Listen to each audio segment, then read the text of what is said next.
ជាដេវីតមិនល្អតែខ្ញុំចង់និយាយ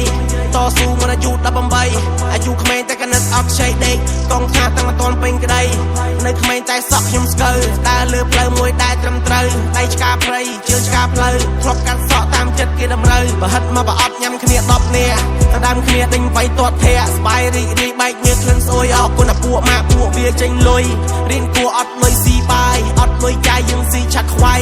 ទឹកតែយើងទិញពីថងស៊ីផងរៀនផងគប់ពោះដល់ថ្ងៃប្រឹងធ្វើការខ្លួនឡើងត្រឹកត្រោមពុកចុងការដល់ឡើងសមោមទោះឈឺក៏មិនសម្រាឈឺឡើងបាក់ដៃជាប់សារ៉ូមគូក្បាលរុនដូចទីណាម៉ូហត់ពេកគិតអីក៏ slow ចង់ពពោះបញ្ហាឡើងខាងគីឡូសួរព្រះមិនគអ្នកមិនអសូររៀនរ៉េបសងំរៀនធ្វើពី8ឆ្នាំមួយកន្ទង់ខ្ញុំញ៉ាំទាំងស៊ីប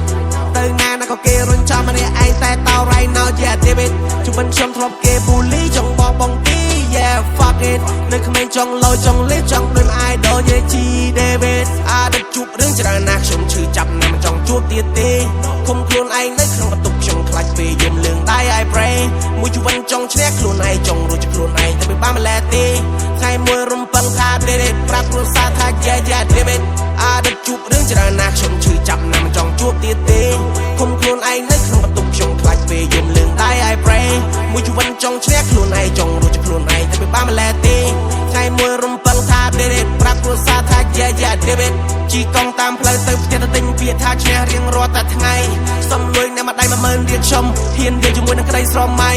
កាលនោះរៀនថ្នាក់ទី10ចង់បលោកតន្ត្រីខ្ញុំនិយាយមែនតែនថ្ងៃមួយនៅក៏បានមកដល់បង្ហាញទេពកសក Cambodia Got Talent រៀនចប់ជីវិតចេញធ្វើការទូហត់ប៉ុណ្ណាមានតែពាក្យថាទ្រាំរកលុយទុកបងសាលាទៅរាប់ចប់បរិញ្ញាស្បៃឡើងស្រគំខ្លួនមួយកាត់ថ្ងៃកាត់ភ្លៀងជិះម៉ូតូទៅជិះជីវិតខ្ញុំជោគជ័យឡើងជារៀងបាន$50ជីវិតគ្មានស្តង់តែជីវិតកប់ភក់ជ្រាំជីវិតខ្ញុំដើរដល់ថ្ងៃនេះទើបដឹងថាជីវិតខ្ញុំមិនធម្មតាតស៊ូមិនមែនទិញឆ្នាំទុំរងវិវត្តខ្លួនខ្លាយតែជា rap star ស្នាដៃដែលខ្ញុំបានធ្វើស្រងខ្មែរលន់មាត់ថាប់វ៉ាវអស្ចារ្យគ្រប់គិតថាចង់បបងតែបានបងតម្រង់អរគុណដល់បងប្រឡារំភ្លើងច្រាំងដៃខ្ញុំដើរកាត់ខ្ញុំឡើងខ្ពស់គេចង់កាក់ស្កាត់គេលើកដៃបនឲ្យខ្ញុំរកសាត់បនខ្ញុំគោះឈ្មោះខ្ញុំមិនអាចផាត់ខ្ញុំវិលមកយករបស់ខ្ញុំវិញតម្លៃឈ្មោះខ្ញុំលុយសុំមិនអាចទិញសមត្ថភាពខ្ញុំអ្នកមិនអាចនឹងបណ្ដេញពេលវេលានៅបង្ហាញជាពីខ្ញុំបន្តិចចង់ឃើញបងពងជោគជ័យទោះបីថ្ងៃនោះខ្ញុំតែបរាជ័យធ្វើអ្វីដែលខ្លួនចង់ធ្វើគុំ